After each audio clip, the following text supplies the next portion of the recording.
todos, sejam bem-vindos a mais um vídeo aqui do Pipocando Games. Hoje o assunto é bem brasileiro, hein? Brasil, meu Brasil brasileiro, meu mulato estrangeiro. Não, mulato estrangeiro. Não, mas se é Brasil brasileiro não tem como ser estrangeiro. Não sei a letra. Cara, é impossível a gente falar da história dos videogames aqui na nossa terra sem falar da pirataria. Querendo ou não, as versões falsificadas dos consoles mais famosos aí ajudaram a popularizar os jogos aqui no nosso país, já que muita gente só entrou no mundo dos games e só virou gamer por causa disso. Hey, we got the fucking, got a brand new baby right here, you know what I'm saying? E esse é um rolê que tem um impacto tão grande que chega a ser uma questão até cultural. Então, bora, porque hoje eu vou te contar um pouco sobre a história dos paralelos que já passaram por aqui pelo Brasil.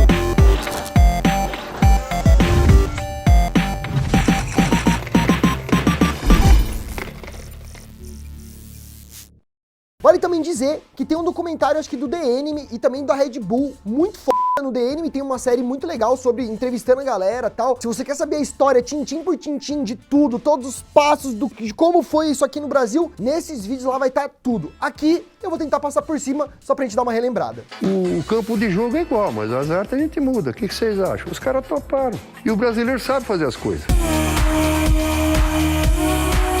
Ó, antes de qualquer coisa, eu queria só falar que grande parte das informações desse vídeo aqui foram tiradas da websérie Paralelos, que foi feito lá pelo site da Red Bull. Inclusive, fica aí a recomendação. Cara, o ataque dos clones começou lá em 1969, quando a Taito decidiu produzir as primeiras máquinas de fliperama aqui no Brasil. Segundo os relatos aí de um dos primeiros funcionários da empresa, ela chegou por aqui em 68, vinda lá do Japão. Os aparelhos, eles eram cópias dos americanos, que já existiam, só que com outros nomes, pra não ficar tão na cara, né? E aquela coisa, copia, mas não faz igual. As mesas eram de pinball, inspiradas nas originais, mas recebiam novos designs. Uma das mais famosas da marca é a Cavaleiro Negro, cópia da Black Knight, da Williams. Também teve a que foi inspirada na Playboy, da Bally, que recebeu o nome de Oba Oba, e foi inspirada no Carnaval, já que essa é a festa mais famosa aqui no Brasil. Carnaval, Sargentelli, vamos fazer o Sargentelli. Era uma cópia da Playboy, americana. E na época, os arcades se tornaram um sucesso tão grande, velho, que as filas pra jogar chegavam a se estender por quarteirões e quarteirões. Ou seja, deu muito certo a ideia de copiar os coleguinhas, de fazer igual o amiguinho do lado. E claro que a Taito levou a melhor nessa brincadeira aí, porque eles até se juntaram com o Play Center e formaram uma companhia chamada Playland. Exatamente, a Playland, velho, criando assim um mercado gigantesco. Naquele tempo aí, a galera amava se reunir nos fliperamas e passar altas horas jogando. Com certeza, essa é uma lembrança muito clara aí na mente de muita gente que viveu esses anos aí de ouro aí, né? E que curtia colar no fliperama. E um dos primeiros rolês que eu vim dar em São Paulo, quando eu conheci a galera do YouTube, justamente foi no fliperama. A ficha era 25 centavos, parça. Mano, nós ficou o dia inteiro naquela... Eu lembro de eu sair e eu continuei vendo os personagens na calçada. Foi tipo o primeiro Pokémon Go, mano. Mas agora que a gente já sabe qual foi o pontapé inicial aqui no Brasil, tá na hora de a gente focar no que veio depois disso. O que não faltava era gente com muita vontade de jogar, velho. Mas os videogames originais eram absurdamente caros e por isso aí só os burguês safados podiam comprar. E o resto das pessoas ficavam o quê? Chupando o dedo, né?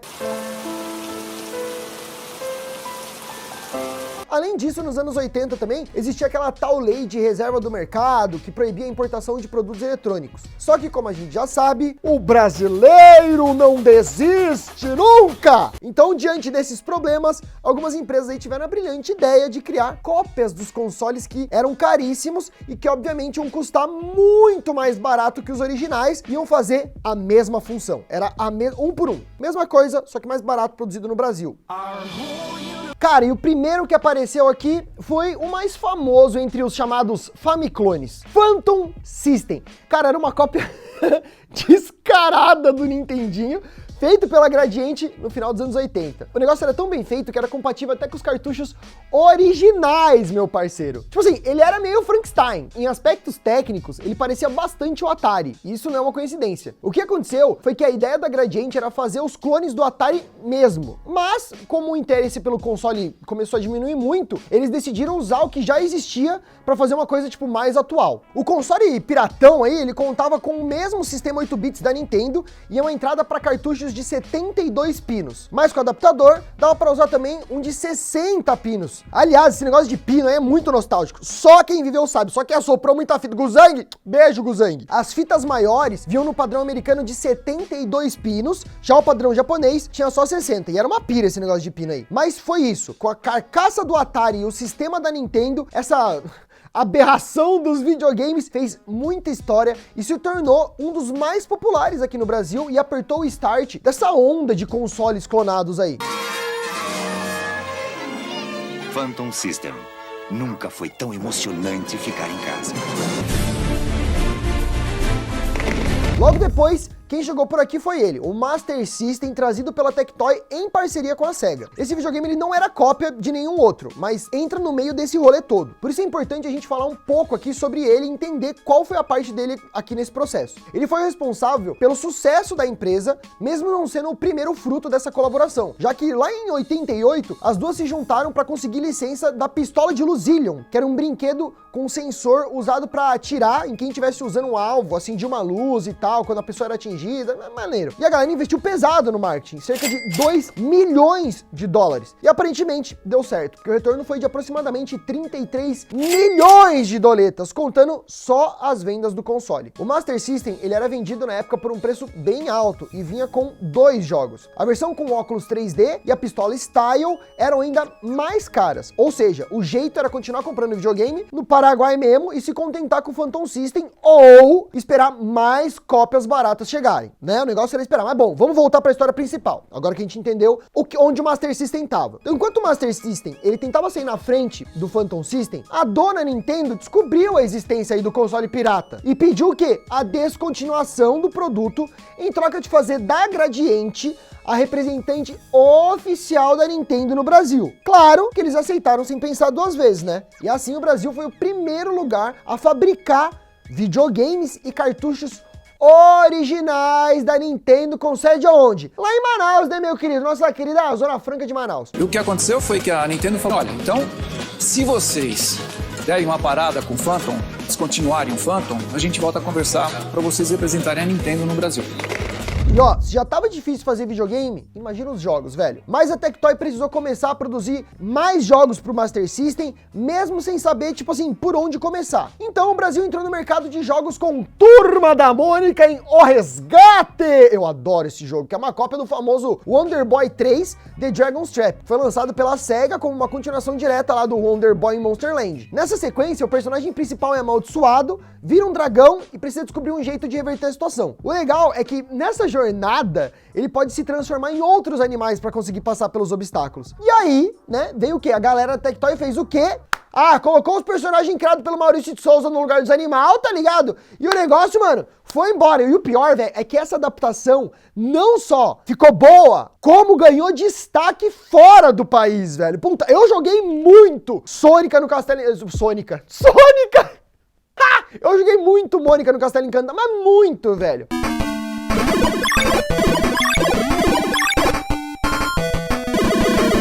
O Master System ele teve vários outros jogos legais e que marcaram muita gente, tipo o Phantasy Star, Sonic the Hedgehog 2 e, né, Master of Darkness também, que se inspirou até demais aí em Castlevania. Assim como alguns outros títulos do console que tentaram se aproximar de obras do Nintendinho e que faziam também muito sucesso. E falando em Nintendinho, vamos relembrar mais alguns outros clones dele que a gente teve aqui no Brasil? O que não faltou foram versões baratas desse console aqui, né, que era um dos mais hypados dos anos 80. Todo mundo queria ter um Famicom, mas tinha que jogar o Famiclone mesmo. Além do Phantom System, outro que caiu no gosto popular foi o Dynavision 2 da Dynacon. Quem lembra, velho? O primeiro Dynavision, ele foi um clone do Atari 2600, que foi lançado lá em 83, e o design, ele era bem diferente do copiado. Além disso, o seu controle, o Dynastick, era considerado também melhor do que o original e também não fazia o barulhinho quando trocava de cartucho. Mas daqui a pouco a gente fala mais sobre os clones da Atari. Vamos continuar aqui. O Dynavision 2, ele foi lançado em 89, dessa vez copiando o Nintendinho, porque a Atari já não tava mais tão hypada, tá ligado? Não tava mais tão em alta quanto era antes. O mais bizarro é que isso não foi tão errado, pelo menos aqui no país, já que a lei de reserva de mercado permitia os clones de consoles. E o pior é que fez muito sucesso, viu? Tanto que ainda depois lançaram o Dynavision 3 e o Dynavision 4. E em 93, eles lançaram o Handyvision, que era uma versão portátil, quase portátil aí do Dynavision, e que era pequeno e tinha um sistema de antena para conectar na TV sem usar cabo. Tipo, mano, os caras já estavam à frente ao tempo, velho. Para, Wi-Fi não. É antena, parça. Como se fosse exatamente no console comum. Além disso, o console ainda possuía a função turbo no controle e a entrada para mais um jogador na lateral aí. Não contente, em 94 a Dynacon ainda meteu uma cópia do Mega Drive com o nome de Megavision e tomou um processo da SEGA, né? Obviamente.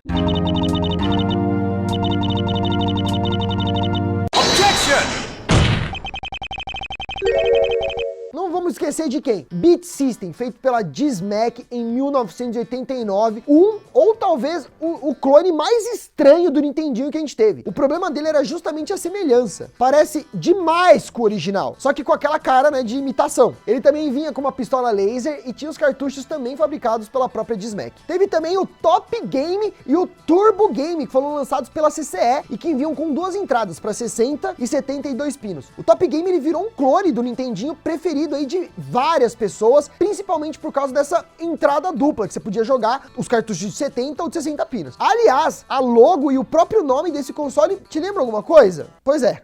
Parece muito o quê? Top Gun. E provavelmente a inspiração veio daí, até porque o aparelho foi lançado em 89. E em 87 já existia o jogo Top Gun pro NES. Aqui então é a caixa do Top Game, tá com o isopor. Colecionador tem uma pira por isopor que nem te conto, viu? Em 92, o Brasil conheceu o Gini-Con, mais um Piratex do Nintendinho que tinha algumas funcionalidades bem específicas, tipo tela inicial que deixava você colocar códigos que vinham dentro da caixa junto com ele para alterar coisas no jogo. Os controles eram muito desajeitados, grande, pesado, mas funcionavam bem e também vinham com aquele botão de turbo. E agora bora falar do último Famiclone, de um dos mais famosos, do clássico dos brasileiros, do queridinho das casas pelo Brasil todo. Ele mesmo, o PlayStation!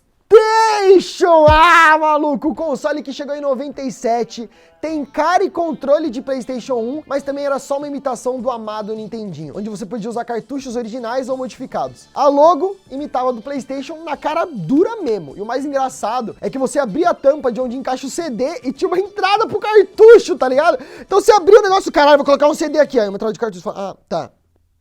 Cartucho.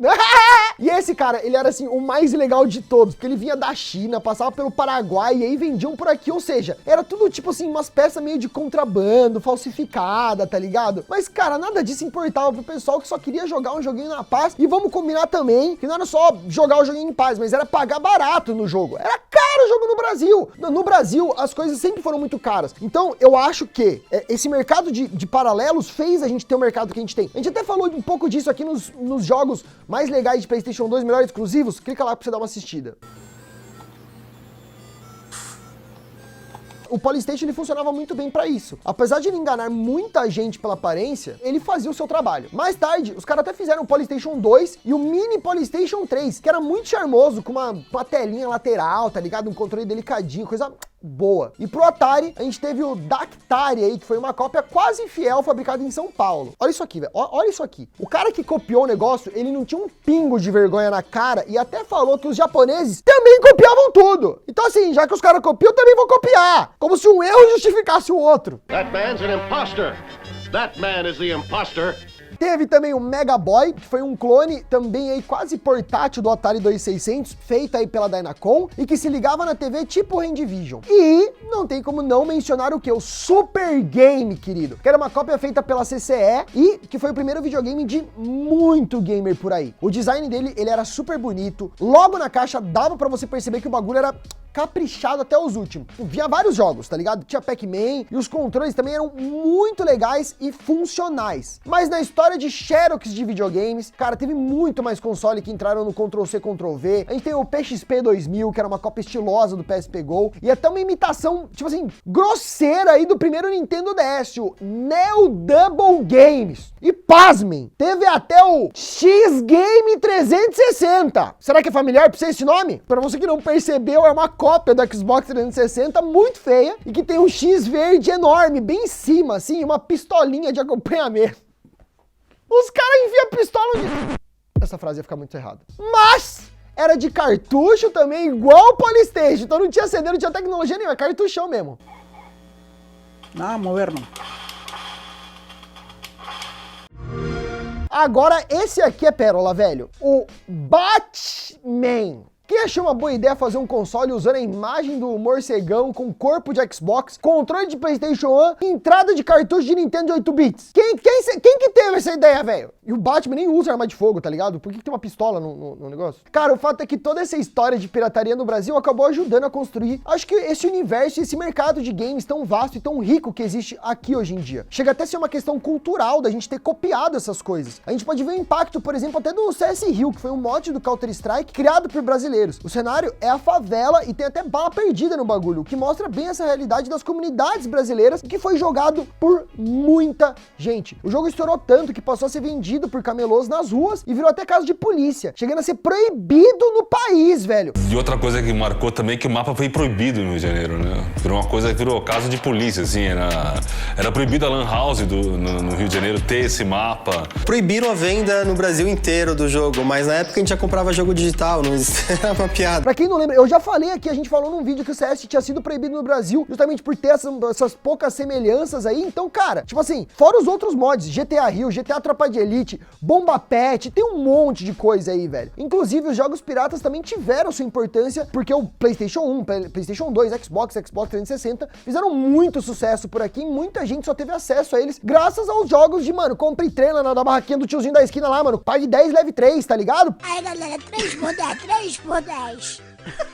E de certa forma, não tem como a gente negar, por mais que seja feio, a pirataria fez parte da nossa história aqui no Brasil e aumentou sim o número de vendas dos consoles e ajudou muito no desenvolvimento dessa indústria aqui no Brasil. Nesse sentido, vale reforçar também que a emulação de jogos era uma solução também para quem não tinha oportunidade de jogar, seja por questão financeira ou por se tratar de um jogo antigo, praticamente inacessível, era mais financeiro. Então tem que pesar direito essa questão da moralidade, porque emular jogos é ilegal, mas por outro lado, tem inclusão e o valor histórico também da parada aí no meio, né? E parece que essa discussão do emulador tá cada vez se desenvolvendo mais, né? Tipo assim, a galera tá começando a aceitar mais. O RetroArch agora é na Steam, até a gente podia entrar numa discussão, hein? Deixa aqui nos comentários o que você acha. Porque eu vi o RetroArch na Steam sendo gratuito, eu fiquei, ué, mas e agora? Eu não entendi. Mas é algo pra gente refletir, tentar ver com outros olhos e não desmerecer essa cultura aí que surgiu aqui, se disseminou muito por aqui, foi muito forte, e porque no fim esse jeitinho brasileiro teve um peso gigantesco na era gamer aqui, na era de ouro, e pra gente conseguir chegar onde a gente tá hoje em dia, né? Eu espero que vocês tenham gostado desse resumão que eu dei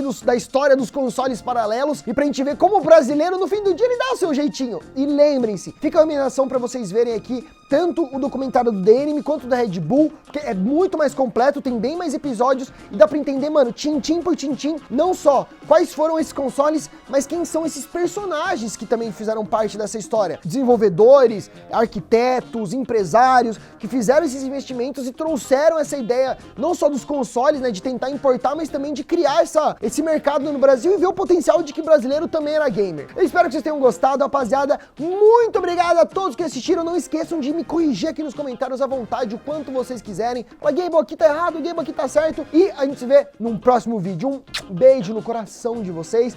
Muito obrigado, valeu e eu fui. Tchau!